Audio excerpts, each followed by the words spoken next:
It's been 10 years since the September 11th terrorist attacks, and WTIU has been taking a look at how life has changed for Hoosiers. Dalton Main and Alex Roy visited the Crane Naval Base to talk with civilian employees who were in the Pentagon on that day. The plane hit right underneath the conference room where we were at, and by the time we got probably about 100 yards away from the Pentagon, that conference room had collapsed. We didn't really know how much danger we actually was in until we was already out. I don't know the exact location, but I would say it was within probably 100 feet of where the plane had entered the building. The room number was 5E490, and the room number tells you where it's located, which is the 5th floor, the E-ring or outside ring. Come in through the 4th corridor, and it's near the center of that side of the building. So this was a capstone course for our public management certification that was working on.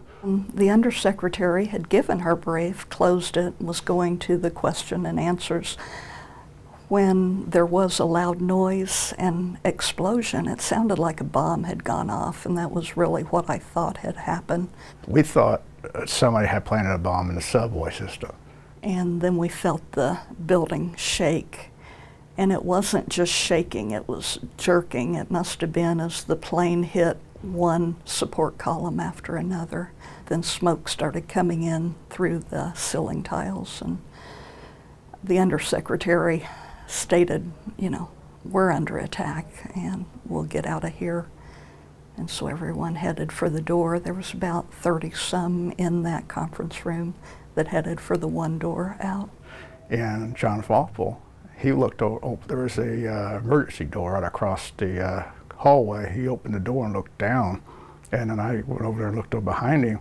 There's nothing down there but fire and smoke. Well, I was probably the first one, since I was the last one out of the room, I was the first one back to that door.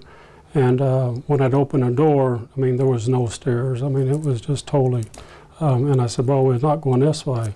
We headed down the hallway, and we held on to coattails or hands and tried to form a single line and make our way out through the damaged part of the building.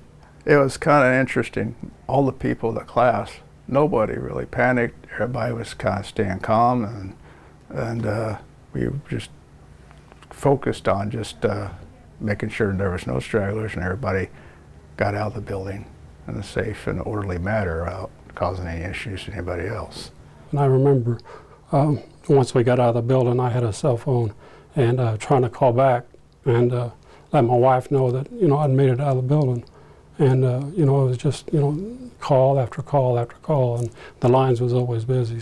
I have the newspapers from D.C. and from the surrounding area about it. I got those at home. And I just was looking down the other day, and I just can't believe it's been that long.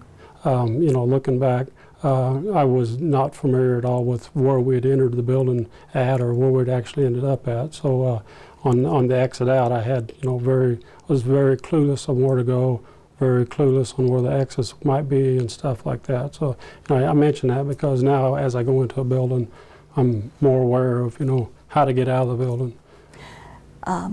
But to see the pictures today or any incident where people are in danger, you know, you know what it's like to be in the moment, to have that fear, and you think about those people and want to pray for them and bring them comfort and help where you can.